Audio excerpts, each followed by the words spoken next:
안녕하세요. 요즘에 반도체가 너무 핫해서 우리가 또 하이닉스 또 삼성전자 이렇게 관심 있으신 분들 ETF 투자할 때 반도체 ETF 투자해야지라고 많이들 이제 생각하시는데요. 그런데 여기 하나의 함정이 있어요. 요 반도체 ETF는 자세히 보시면은 그래요. 요 하이닉스는 들어가 있고요. 이렇게 하이닉스 들어가 있죠. 그런데 삼성전자가 없어요. 삼성전자가 요거 참고하시고요. 그래서 일반적으로 ETF 투자하실 때 막연하게 뭐 반도체 ETF다 그러면 삼성전자하고 하이닉스 있겠지 이렇게 생각을 하시잖아요. 근데 구성 항목을 꼭 보셔야 돼요. 그래서 내용을 한번 잠깐 보면은 이거 코덱스 반도체 ETF는요. 코드가 091160인데요. 하이닉스가 지금 점유가 23.8% 정도. 그 다음에 DBIT가 한 7%대, 리노공업, 어닉 IPS 고용 점점점점 있고요. 타이거 반도체 같은 경우에는 코드 번호 여기 있죠. 그리고 비슷해요. 왼쪽 거랑 하이닉스, DBIT, 리노, 어닉 IPS 이렇게 있습니다. 그래서 이 반도체 ETF에는 뭐가 빠졌죠? 삼성전자가 빠졌습니다. 그러면 이런 생각이 있을 거예요. 나는 하이닉스하고 삼성전자가 있는 ETF를 투자하고 싶어. 그러면 반도체 ETF가 아니라요. 바로 옆으로 한번 가보겠습니다. 옆에 쭉 가시면은 요런 코덱스 IT ETF가 있고요. 타이거 IT ETF가 있습니다.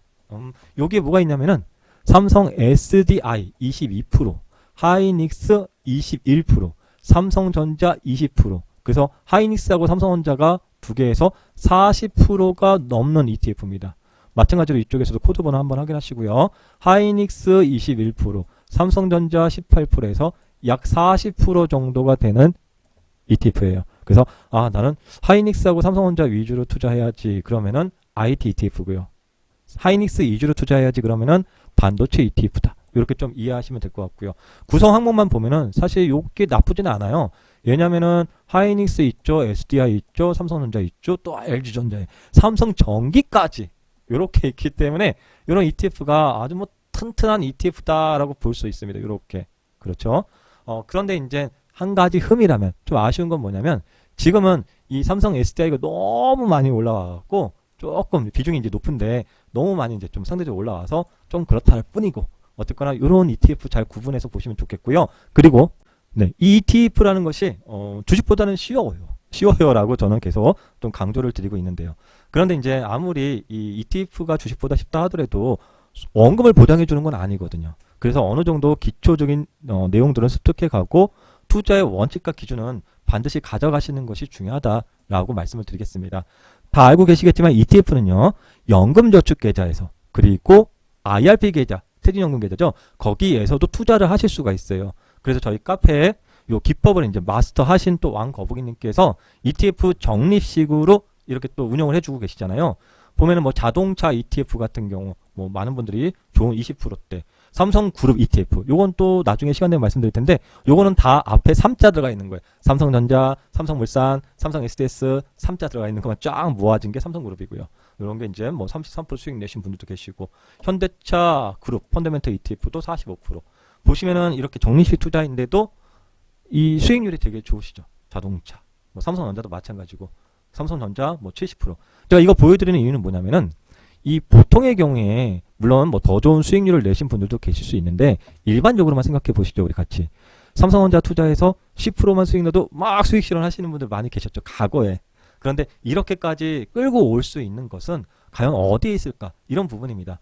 이렇게 뒤돌아보면은 맞아 그때 삼성전자 5만 원에 사놓고 기다렸어야 되는데 누구나 이런 생각은 다 할 수 있어요. 하지만 이 시장이라는 것이 매일매일 정보의 바다 너무 많은 정보 때문에 마음이 자꾸 흔들리거든요. 그래서 짧은 수익 실현하고 이렇게 떠나시는 그런 케이스가 많은데 이 적립식 같은 케이스의 경우에는 상대적으로 좀 많이 끌고 가신다. 왜냐면은 이 특히나 또 ETF 같은 경우에 연금저축 IRP 같은 경우는 우리가 뭐 연금저축이라는 케이스가 어떤 마인드죠?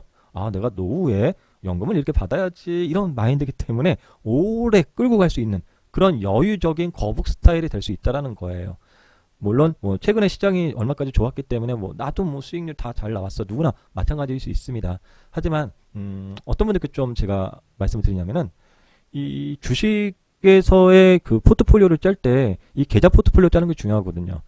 거치식 투자를 하시는 그런 부분도 있지만 적립식을 좀 짜두면은 이 시장의 리스크를 적립식에서 충분히 커버가 된다는 걸 나중에 분명히 느끼실 거라고 저는 생각을 하고요. 그래서 계좌 전략에서 상대적으로 유리하다라는 말씀 드리는 거예요. 지금 여기 계신 이렇게 카페 인증해 주신 이 모든 것은 거북 적립방에서 나온 인증이에요. 수익률이 뭐 작을 때도 있지만 대체적으로 이제 좀 큰 수익률들 많이 내주셨죠. 56%. 자동차 ETF. 자동차 ETF 같은 경우 이런 거잖아요. 현대차 관련된 ETF겠죠. 아마 현대차도 많이 올라왔을 거예요. 그런데 과연 현대차로 50% 이상 수익 내신 분들이 과연 몇 분이 계실까요? 이렇게 ETF로 50%대 수익률을 내신 분들도 많이 계시다라는 거. 삼성전자 역시도 마찬가지고요. 그래서 거치식 투자를 하시더라도 이렇게 또 적금보다는 저는 사실 이렇게 적립식, 거북 적립식이 훨씬 더 유리하지 않을까. 특히나 지금 계속 인플레 우려 속에서 시장이 많이 나타나고 있잖아요. 그러면은 이 금리라는 것은 절대 따라갈 수가 없어요. 인플레를요. 지금 현 시대에서는. 그렇기 때문에 뭔가 투자를 해서 자산이 증식이 돼야 되는 그런 부분이 반드시 좀 필요하지 않을까 이렇게 생각을 하면서 오늘 삼성전자 ETF, 즉 반도체 ETF에는 삼성전자가 없다. 그리고 하이닉스 삼성전자는 IT ETF에 있다. 이렇게 말씀을 드리면서 ETF 투자하시는 분들도 우리 네이버 시크릿 고스그룹 카페 오셔서 많은 분들이 하고 계시니까 함께 동참하셔서 미래, 불확실한 미래의 성공 투자 함께 이루시길 바라겠습니다. 만리장성이었습니다.